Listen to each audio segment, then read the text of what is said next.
Now to change any of the text on your website, just click on the text element, then click on edit text, and then just edit the text like this.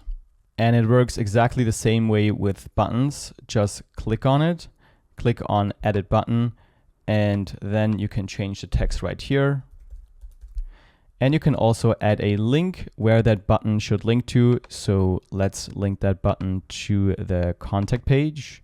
Now to move any elements on your website, simply click on the element you want to move, hold, and then drag it to wherever you want to move that specific element. To replace any of the images on your website, simply click on the image, click on edit image, and then replace image right here. And then you can upload any image you want to add. Click on select, and now the image has been replaced. Now to add new elements to your website, simply go to the plus icon here on the left, and this will show you all of the elements you can add to your website. For example, let's add a button. Just click, hold, and drag the button element onto your page. Then let's close the elements window right here. And to make some space for the button, we need to make this section right here a bit larger. So let's drag it down like this. And now we have space for the button.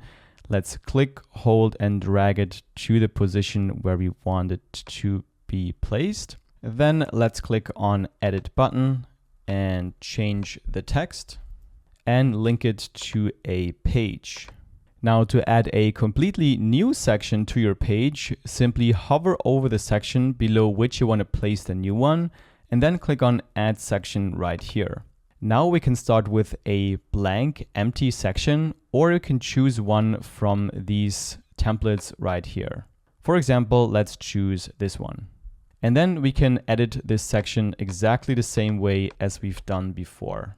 Now, whenever we want to remove a specific element on our page, we can just click on it and then click on the trash icon. And it works the same way with a section. So we can just click on the section, then click the trash icon right here.